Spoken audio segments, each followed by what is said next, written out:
Mine, mine, mine, mine, mine. That's pretty much this episode in a nutshell.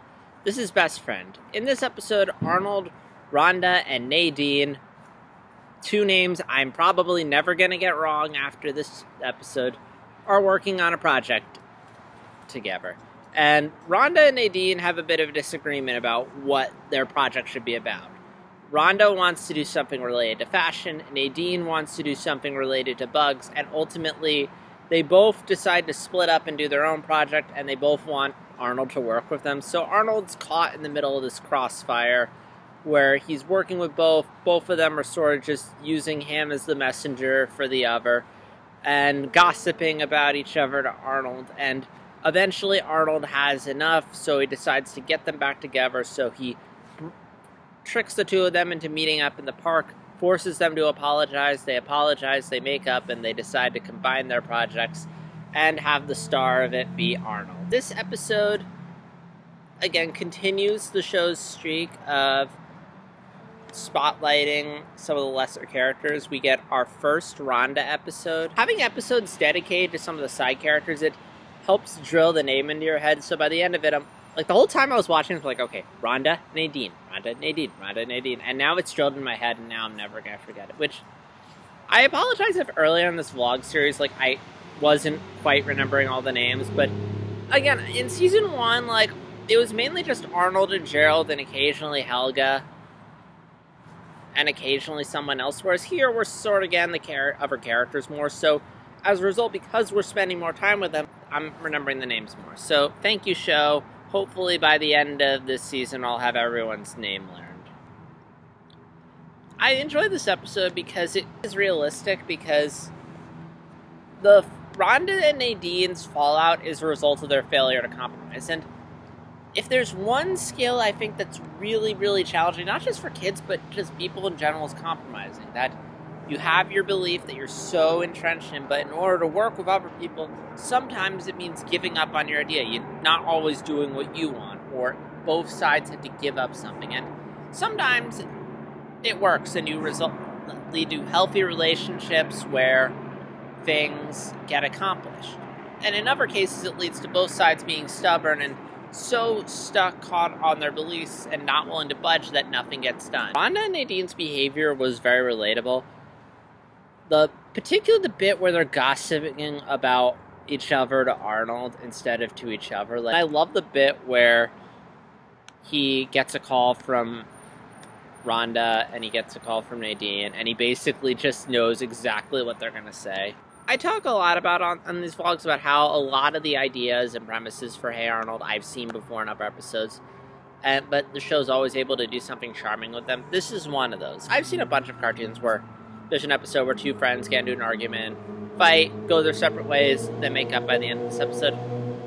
And I like how this one plays out. It plays out in a very realistic way. It isn't like the SpongeBob episode where it's result of someone turning two people against each other.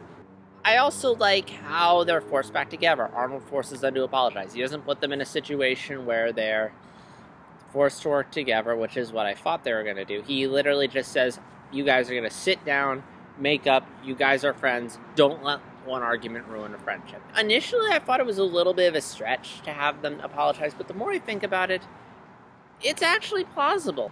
The idea is Rhonda and Nadine have probably both had a bit of time to cool down, and I think they also just realize that it's not worth it. Like, they are each other's best friends, and it's not worth holding a grudge over a project.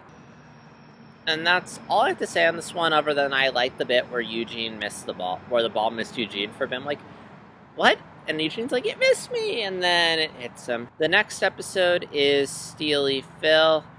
In this one, it's another Grandpa episode. Yay! Grandpa episode. Him and Arnold are walking through the park and they find out about a Chinese checkers tournament that's happening. Grandpa doesn't want to get involved, but then he meets his old rival, who Grandpa used to know. Because back in the day, he was the king at this game, pro, participated in a tournament, made it all the way to the top, and then he got stuck and lost to that guy.